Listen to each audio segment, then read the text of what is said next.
کہنے لگے پروردگار میرے لیے اس کی کوئی نشانی مقرر کر دے۔ فرمایا نشانی یہ ہے کہ 3 دن تک تو لوگوں سے بات نہ کر سکے گا، صرف اشارے سے سمجھائے گا۔ تو اپنے رب کا ذکر کثرت سے کر اور صبح و شام اسی کی تسبیح بیان کرتا رہ۔ اور جب فرشتوں نے کہا اے مریم اللہ تعالیٰ نے تجھے برگزیدہ کر لیا اور تجھے پاک کر دیا اور سارے جہان کی عورتوں میں سے تیرا انتخاب کر لیا، اے مریم تو اپنے رب کی اطاعت کر اور سجدہ کر اور رکوع کرنے والوں کے ساتھ رکوع کر۔ یہ غیب کی خبروں میں سے ہے جسے ہم تیری طرف وحی سے پہنچاتے ہیں۔ تو ان کے پاس نہ تھا جبکہ وہ اپنے قلم ڈال رہے تھے کہ مریم کو ان میں سے کون پالے گا، اور نہ تو ان کے جھگڑنے کے وقت ان کے پاس تھا۔ جب فرشتوں نے کہا اے مریم اللہ تعالیٰ تجھے اپنے ایک کلمے کی خوشخبری دیتا ہے جس کا نام مسیح عیسیٰ بن مریم ہے، جو دنیا اور آخرت میں ذی عزت ہے اور وہ میرے مقربین میں سے ہے۔ وہ لوگوں سے اپنے گہوارے میں باتیں کرے گا اور ادھیڑ عمر میں بھی، اور وہ نیک لوگوں میں سے ہوگا۔ کہنے لگی الہی مجھے لڑکا کیسے ہوگا حالانکہ مجھے تو کسی انسان نے ہاتھ بھی نہیں لگایا۔ فرشتے نے کہا اسی طرح اللہ تعالیٰ جو چاہے پیدا کرتا ہے، جب کبھی وہ کسی کام کو کرنا چاہتا ہے تو صرف یہ کہہ دیتا ہے کہ ہو جا تو وہ ہو جاتا ہے۔ اللہ تعالیٰ اسے لکھنا اور حکمت اور تورات اور انجیل سکھائے گا، اور وہ بنی اسرائیل کی طرف رسول ہوگا کہ میں تمہارے پاس تمہارے رب کی نشانی لایا ہوں۔ میں تمہارے لیے پرندے کی شکل کی طرح مٹی کا پرندہ بناتا ہوں، پھر اس میں پھونک مارتا ہوں تو وہ اللہ تعالیٰ کے حکم سے پرندہ بن جاتا ہے۔ اور اللہ تعالیٰ کے حکم سے میں مادرزاد اندھے کو اور کوڑھی کو اچھا کر دیتا ہوں اور مردوں کو زندہ کرتا ہوں۔ اور جو کچھ تم کھاؤ اور جو اپنے گھروں میں ذخیرہ کرو میں تمہیں بتا دیتا ہوں۔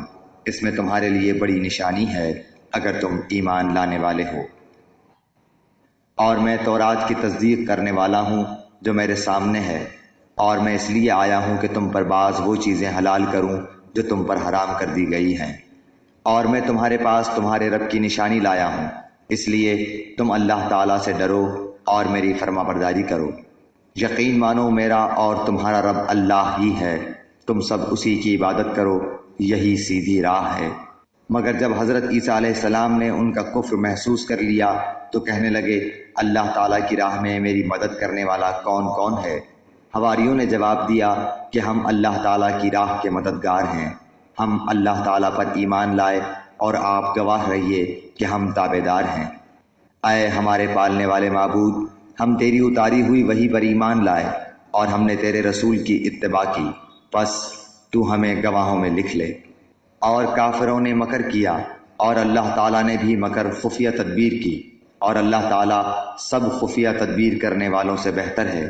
جب اللہ تعالیٰ نے فرمایا کہ اے عیسیٰ میں تجھے پورا لینے والا ہوں اور تجھے اپنی جانب اٹھانے والا ہوں اور تجھے کافروں سے پاک کرنے والا ہوں اور تیرے تابع داروں کو کافروں کے اوپر غالب کرنے والا ہوں قیامت کے دن تک، پھر تم سب کا لوٹنا میری ہی طرف ہے، میں ہی تمہارے آپس کے تمام تر اختلافات کا فیصلہ کروں گا۔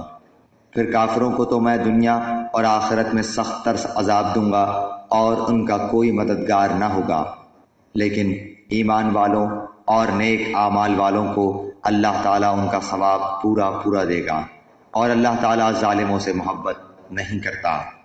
یہ جسے ہم تیرے سامنے پڑھ رہے ہیں آیتیں ہیں اور حکمت والی نصیحتیں ہیں۔ اللہ تعالیٰ کے نزدیک عیسیٰ علیہ السلام کی مثال ہو بہو آدم علیہ السلام کی مثال ہے، جسے مٹی سے بنا کر کے کہہ دیا کہ ہو جا، پس وہ ہو گیا۔ تیرے رب کی طرف سے حق یہی ہے، خبردار شک کرنے والوں میں نہ ہونا۔ اس لیے جو شخص آپ کے پاس اس علم کے آ جانے کے بعد بھی آپ سے اس میں جھگڑے تو آپ کہہ دیں کہ آؤ ہم تم اپنے اپنے فرزندوں کو اور ہم تم اپنی اپنی عورتوں کو اور ہم تم خاص اپنی اپنی جانوں کو بلا لیں، پھر ہم عاجزی کے ساتھ التجا کریں اور جھوٹوں پر اللہ کی لعنت کریں۔ یقیناً صرف یہی سچا بیان ہے اور کوئی معبود برحق نہیں بجز اللہ تعالیٰ کے، اور بے شک غالب اور حکمت والا اللہ تعالیٰ ہی ہے۔ پھر بھی اگر قبول نہ کریں تو اللہ تعالیٰ بھی صحیح طور پر فسادیوں کو جاننے والا ہے۔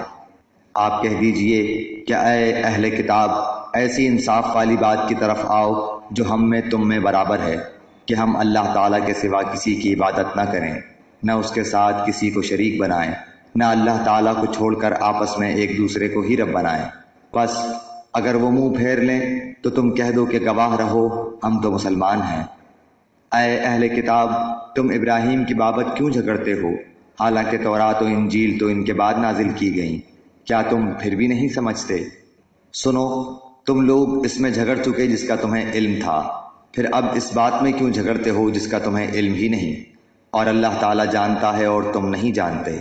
ابراہیم تو نہ یہودی تھے نہ نصرانی تھے، بلکہ وہ تو یک طرفہ خالص مسلمان تھے، وہ مشرک بھی نہ تھے۔ سب لوگوں سے زیادہ ابراہیم سے نزدیک تر وہ لوگ ہیں جنہوں نے ان کا کہا مانا، اور یہ نبی اور جو لوگ ایمان لائے۔ مومنوں کا ولی اور سہار اللہ ہی ہے۔ اہل کتاب کی ایک جماعت چاہتی ہے کہ تمہیں گمراہ کر دیں، دراصل وہ خود اپنے آپ کو گمراہ کر رہے ہیں اور سمجھتے نہیں۔ اے اہل کتاب، تم باوجود قائل ہونے کے پھر بھی دانستہ اللہ کی آیات کا کیوں کفر کر رہے ہو؟ اے اہل کتاب، باوجود جاننے کے حق و باطل کو کیوں خلط ملط کر رہے ہو اور کیوں حق کو چھپا رہے ہو؟ اور اہل کتاب کی ایک جماعت نے کہا کہ جو کچھ ایمان والوں پر اتارا گیا ہے اس پر دن چڑھے تو ایمان لاؤ اور شام کے وقت کافر بن جاؤ تاکہ یہ لوگ بھی پلٹ جائیں، اور سوائے تمہارے دین پر چلنے والوں کے اور کسی کا یقین نہ کرو۔ آپ کہہ دیجئے کہ بے شک ہدایت تو اللہ ہی کی ہدایت ہے، اور یہ بھی کہتے ہیں کہ اس بات کا بھی یقین نہ کرو کہ کوئی اس جیسا دیا جائے جیسا تم دیے گئے ہو، یا یہ کہ یہ تم سے تمہارے رب کے پاس جھگڑا کریں گے۔ آپ کہہ دیجئے کہ فضل تو اللہ تعالیٰ ہی کے ہاتھ میں ہے، وہ جسے چاہے اسے دے، اللہ تعالیٰ وسعت والا اور جاننے والا ہے۔ وہ اپنی رحمت کے ساتھ جسے چاہے مخصوص کر لے، اور اللہ تعالیٰ بڑے فضل والا ہے۔ بعض اہل کتاب تو ایسے ہیں کہ اگر انہیں تو خزانے کا امین بنا دے تو بھی وہ تجھے واپس کر دیں، اور ان میں سے بعض ایسے بھی ہیں کہ اگر تو انہیں 1 دینار بھی امانت دے تو تجھے ادا نہ کریں۔ ہاں، یہ اور بات ہے کہ تو اس کے سر پر ہی کھڑا رہے۔ یہ اس لیے کہ انہوں نے کہہ رکھا ہے کہ ہم پر ان جاہلوں غیر یہودی کے حق کا کوئی گناہ نہیں۔ یہ لوگ باوجود جاننے کے اللہ تعالیٰ پر جھوٹ کہتے ہیں۔ کیوں نہیں مواخذہ ہوگا؟ البتہ جو شخص اپنا قرار پورا کرے اور پرہیزگاری کرے تو اللہ تعالیٰ بھی ایسے پرہیزگاروں سے محبت کرتا ہے۔ بے شک جو لوگ اللہ تعالیٰ کے عہد اور اپنی قسموں کو تھوڑی قیمت پر بیچ ڈالتے ہیں ان کے لیے آخرت میں کوئی حصہ نہیں۔ اللہ تعالیٰ نہ تو ان سے بات چیت کرے گا، نہ ان کی طرف قیامت کے دن دیکھے گا، نہ انہیں پاک کرے گا، اور ان کے لیے دردناک عذاب ہے۔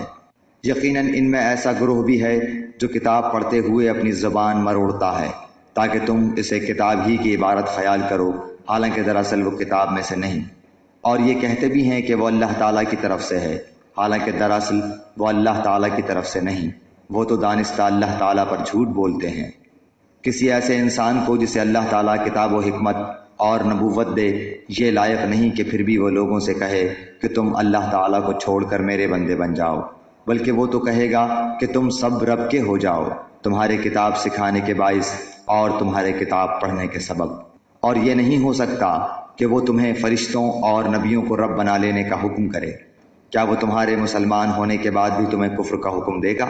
جب اللہ تعالیٰ نے نبیوں سے عہد لیا کہ جو کچھ میں تمہیں کتاب و حکمت دوں، پھر تمہارے پاس وہ رسول آئے جو تمہارے پاس کی چیز کو سچ بتائے، تو تمہارے لیے اس پر ایمان لانا اور اس کی مدد کرنا ضروری ہے۔